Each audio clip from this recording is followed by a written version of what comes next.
నమస్తే, welcome to I dream. నేను మహేశ్వరి. మనతో పాటు ఉన్నారు అపోలో హాస్పిటల్స్ నుంచి డాక్టర్ న్యూరాలజిస్ట్ శ్రీరామ్ గారు. వారితో మాట్లాడతాం. హలో డాక్టర్ గారు. నమస్తే అండి.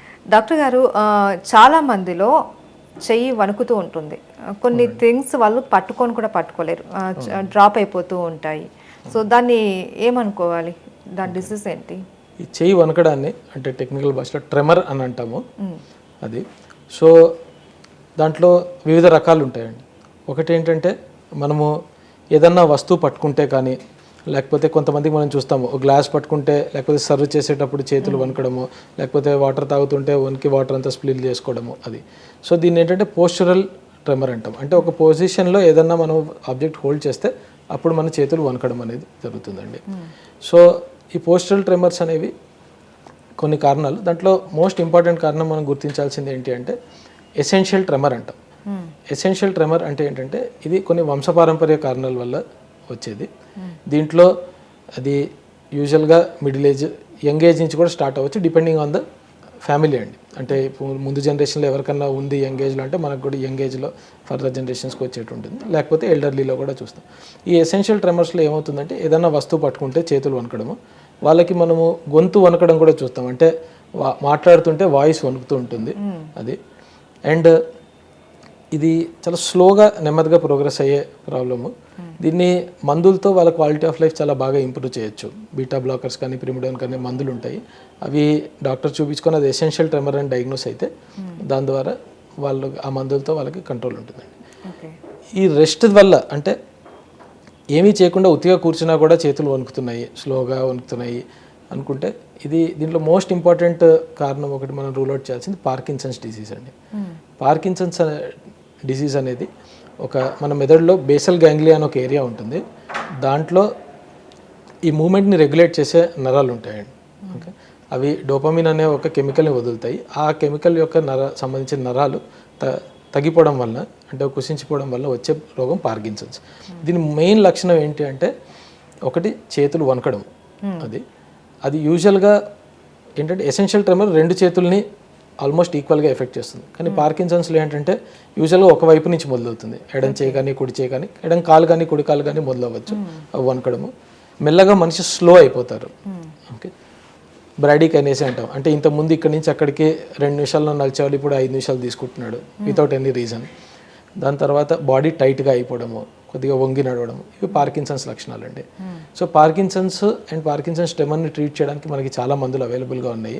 వైడ్లీ అవి చాలా ఈజీగా అవైలబుల్ ఉంటాయి. అది కరెక్ట్గా డయాగ్నోస్ చేస్తే it can be managed very well అండి. ఈవెన్ అడ్వాన్స్ డిసీజ్లో కూడా మనకి డీప్ బ్రెయిన్ స్టిమ్యులేషన్ లాంటి కొన్ని టెక్నిక్స్ ద్వారా it can be managed well. అంటే రెగ్యులర్గా ఆల్కహాల్ తీసుకునే వాళ్ళలో కూడా ఈ ప్రాబ్లం మనం చూస్తూ ఉంటాం. సో దీన్ని కూడా మనకు ఇదే సమస్య అనుకోవచ్చా, పార్కిన్సన్స్ సమస్య అనుకోవచ్చా? ఆల్కహాల్ తాగే వాళ్ళకి వివిధ కారణాల వల్ల ట్రెమర్స్ రావచ్చండి. ఒకటి ఏంటంటే న్యూరోపతిక్ ట్రెమర్స్, అంటే న్యూట్రిషనల్ డెఫిషియన్సీస్. ఎందుకంటే ఆల్కహాల్ తాగి సరిగ్గా తిండి తినకపోవడం వల్ల వాళ్ళకి న్యూట్రిషనల్ డెఫిషియన్సీస్ వల్ల ఒకటి నరాల బలహీనత వచ్చి చేతులు వణకడం. రెండోది ఏంటంటే ఆల్కహాల్ తీసుకునే వాళ్ళకి చిన్న మెదడు అంటాం, అంటే మెదడులో వెనకాల సెరిబెల్లం అంటాము, అది డీజనరేట్ అయిపోతుందండి. ఓకే, అండ్ అది డీజనరేట్ అది కోఆర్డినేషన్ కోసము ఆ భాగం అనేది మెదడులో చాలా ఇంపార్టెంట్. సో అది లేనప్పుడు వాళ్ళు కోఆర్డినేషన్ ఉండదు. అలాంటప్పుడు కూడా వాళ్ళు తూలిపోవడము, దాంతో చేతులు వణకడము అనేది జరుగుతుంది.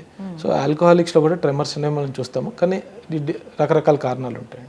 ఈ ట్రెమర్స్ కావచ్చు, పార్కిన్సన్స్ కావచ్చు, వీటిని నెగ్లెక్ట్ చేస్తే ఎలాంటి కాంప్లికేషన్స్ వస్తాయంట?